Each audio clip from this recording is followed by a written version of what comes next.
그리스 신화에 아주 유명한 사람이 하나 있습니다. 이름은 잘 알려지지 않았는데 이 사람이 하는 행동은 이름에 알려져 있습니다.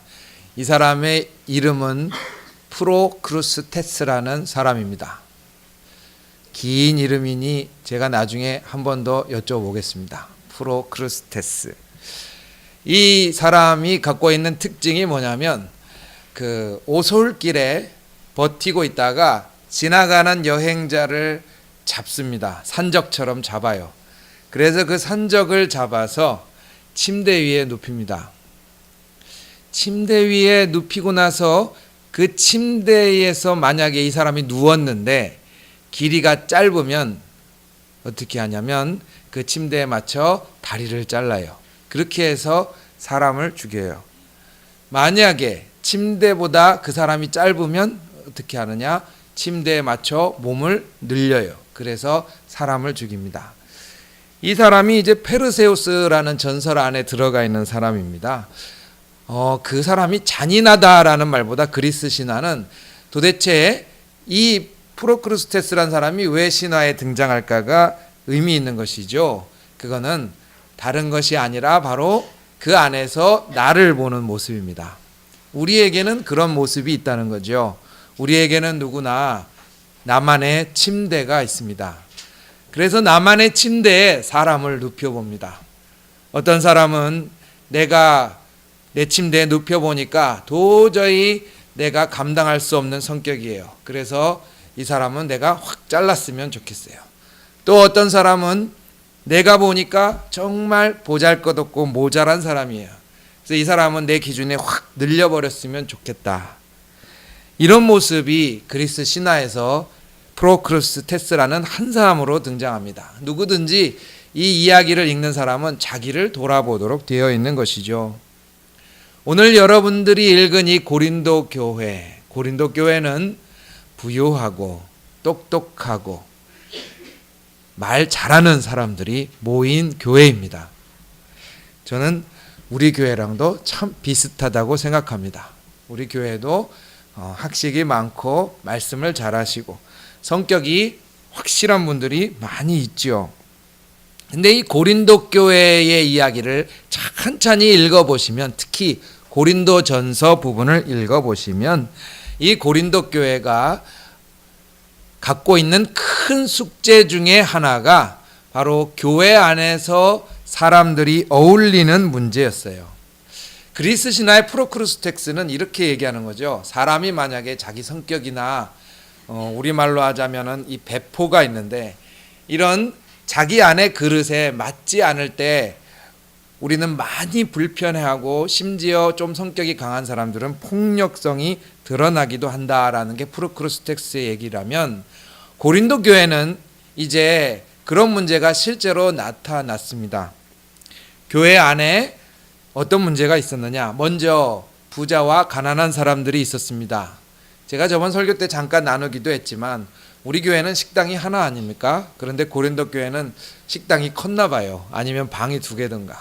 그래서 부잣집들은 고기 반찬 갖고 와서 저 교육관에 모여서 우리끼리 고기 반찬 나누고, 그리고 가난한 집들은 그냥 밥 한 그릇 갖고 와서 서로 모여서 먹었어요. 참 신기한 교회입니다. 고린도 교회에서는 그래서 이 부자들과 가난한 자들이 따로 식사하는 문제를 갖고 사람들이 상처를 많이 받았다고 합니다. 또 어떤 문제가 있었느냐? 이제 부자들이 고기 반찬을 한번 쓱 들여다보면 어떤 일이 있었냐면, 당시에는 고기는 무조건 도살하기 전에 그 이방 종교의 사제가 그 고기, 그 짐승에게 안수합니다. 이것을 요즘 이슬람에서는 뭐라고 부르냐면 할랄이라는 예식으로 부르거든요. 즉 사제가 직접 짐승에게 안수하고 나서 도살하는 과정을 거치는데, 그러다 보니까 교인들은 어때요? 우리는 이 고기를 먹어야 같이 고기 반찬을 갖고 왔는데 어떤 사람이 갑자기 생각이 나서 물어보는 거죠. 이 고기 혹시 그 우상한테 제사상에 바쳐졌던 그 고기 아니냐?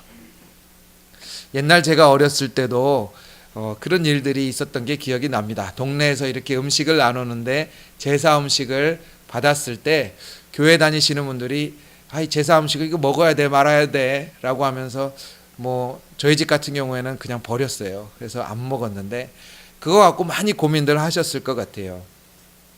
고린도 교회에도 그 문제가 똑같이 있었어요.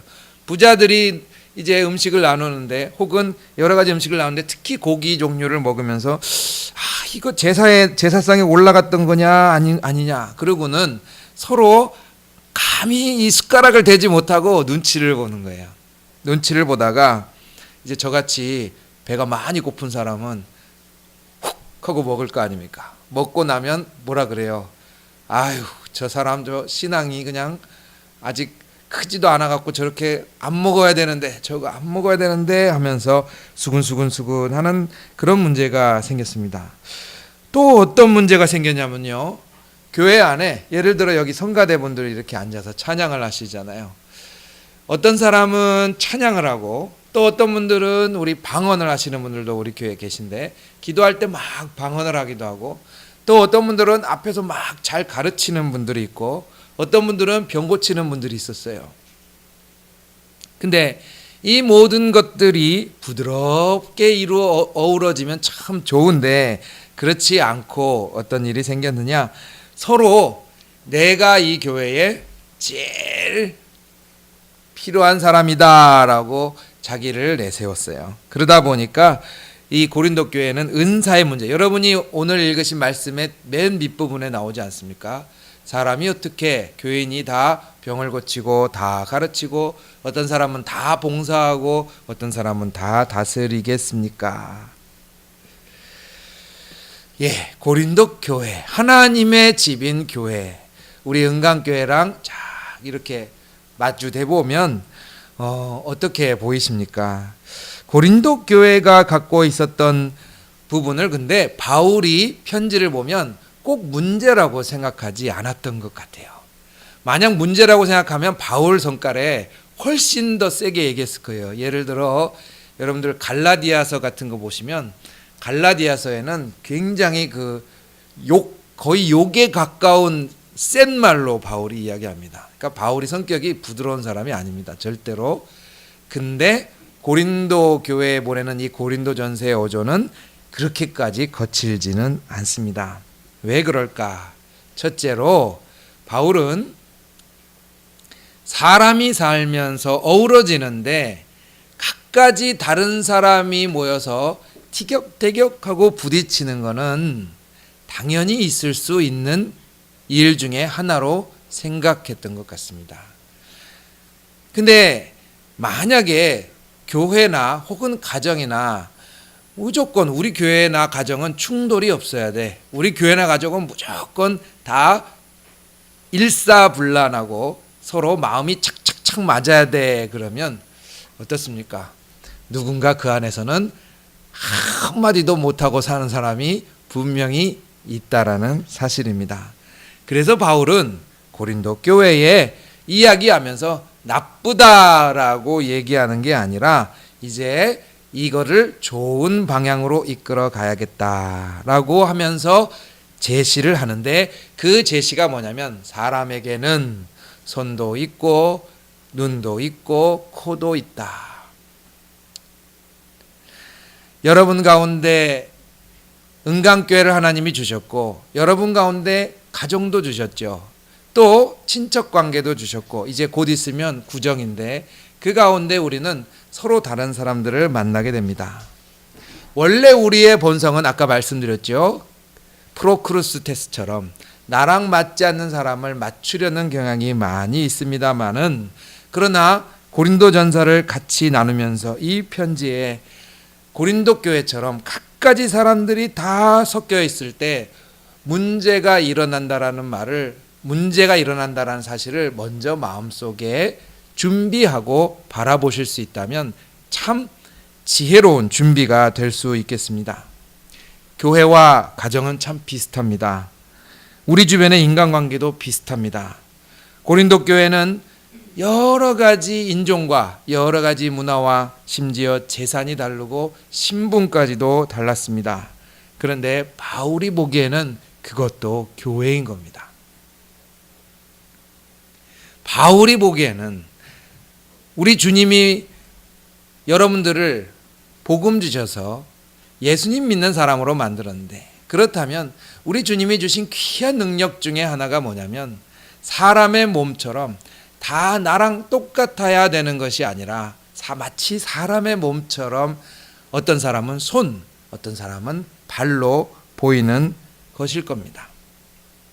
그래서 없어야 되는 사람은 없습니다. 우리 모두가 그 안에서 서로를 바라보면서 자기를 보게 하는 것이죠. 어떤 사람은 고린도 교회식으로 얘기하자면 교회에 가져오는 것이 볼품없을 수 있습니다. 어떤 사람은 교회에 와서 하루 종일 일하느라 교제를 못하는 사람이 있고, 또 어떤 사람은 교회에 와서 도대체 뭐 하는 사람인가 라고 쳐다보는 그런 분들도 보일 겁니다. 고린도 교회는 이 정도로 끝나지 않았습니다. 심지어 성적인 문제도 있었어요. 성적이라는 건 우리에게 가장 사생활의 깊은 부분인데 그것들까지도 드러났던 모양입니다. 그러니 얼마나 소문이 많았겠습니까? 근데 뭐라고 얘기하느냐? 이 고린도전서는 쭉 끌고 가면서 우리는 서로 다르다라는 것을 전제로 하는 거예요. 우리는 서로 다르다. 그런데 그 다른 것이 어떻게 다르냐? 모양도 쓰임새도 서로 다르지만 신기한 것은 예수님을 만나고 나니 우리들이 주 안에서 참으로 다양한 것들이 서로 어울려 생명을 이루고 있구나라는 시각을 틔워주는 것이죠. 이번 주에 참 귀한 시를 라디오를 듣다가 얻게 되었습니다. 원래 이 시의 제목은 부부예요. 부부. 그런데 부부뿐만이 아니라 저는 교회에도 이 시가 참 도움이 된다고 생각해서 여러분들에게 한번 읽어드리려고 합니다. 한민복이라는 시인의 부부라는 시입니다. 긴 상이 있다. 한아름에 잡히지 않아 같이 들어야 한다. 좁은 문이 나타나면 한 사람은 등을 앞으로 하고 걸어야 한다. 뒤에서 걷는 사람은 앞으로 걷는 사람을 읽으며 걸음을 옮겨야 한다. 잠시 허리를 펴거나 굽힐 때 서로 높이를 조절해야 한다. 다 온 것 같다고 먼저 탕 하고 상을 내려놔서도 안 된다. 걸음의 속도도 맞추어야 한다. 한 발 또 한 발. 이게 한민복의 부부라는 시입니다. 이 시는 긴 밥상을 같이 들고 가는 모습으로 부부를 표현했어요. 저는 이 새해 시작에 내가 은강교회 다니면서 어떤 역할을 할까, 혹은 우리 교회는 무엇을 하고 있는 교회일까 라고 할 때 이 바울의 편지 그리고 한민복의 부부라는 시를 같이 버무려서 여러분들이 하나님의 소명을 받기를 축원합니다. 누구도 더 힘이 많다고 해서 든다고 해서 상이 평탄하게 가지 않습니다. 힘이 많은 사람은 힘을 빼야 하고요. 힘이 없는 사람은 조금 더 힘을 내셔야 됩니다. 내 발걸음이 빠르다고 빨리 간다고 해서 밥상이 제대로 들어가지 않고 엎어질 따름입니다. 앞에 있는 사람이 등을 돌리면 그 사람의 발걸음을 읽으라고 시에 돼 있지 않습니까? 고린도전서에 나오는 우리 교회의 지체를 보는 눈은 바로 이겁니다.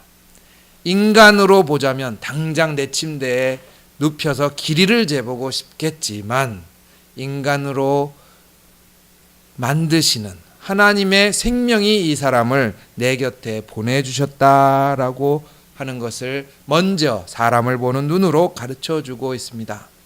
오늘 우리는 참 다른 모습으로, 심지어 이 설교하는 동안에도 앉아 계신 모습과 표정도 그렇게 달라요. 표정 중에 옳은 표정이 어디 있겠습니까? 자세 중에 옳은 자세가 어디 있겠어요? 다들 자신의 모습대로 말씀을 대하고 깊이 생각하면서 고개를 끄덕이면서 듣고 계십니다. 이제 듣고 나서 식사 교제 하시다가 설교 들은 걸 한번 같이 나눠보세요. 아마 전혀 다른 설교를 서로 들으셨을 거예요. 이 또한 교회에 주신 하나님의 은혜입니다. 그래서 놀라운 것이죠. 오늘 여러분들의 생각이 5가지를 갖고 있는 5명을 만나게 되실 겁니다. 교회를 왜 다녀요? 오늘 어떻게 보면은 소중하고 작은 행복이자 가르침은 뭐냐면 다른 사람들을 충분히 만나게 하시는 자리입니다. 이 안에서 우리는 무엇을 배웁니까? 한 몸이 이렇게 다르니 그래서 나는 여러 가지 모습으로 세상을 살아가고 있구나라는 것을 보게 됩니다. 교회에서는 그렇게 교제하시고 이제 직장에 가셔서 가정에 가셔서 친척들을 만나고 세상에 나가셔서 여러분들이 갖고 있는 침대를 교회에서 충분히 다 내려놓으시고 주님이 주시는 생명을 보는 눈으로 사람의 첫 얼굴을 대하실 수 있기를 바랍니다. 그때 오늘 말씀의 마지막에 나오는 것처럼 가장 큰 은사를 여러분들이 가지게 됩니다. 이 가장 큰 은사는 뭐냐면 무관심한 것이 아니라 고린도전서는 결국 13장에 사랑이라는 것으로 가게 되는데요.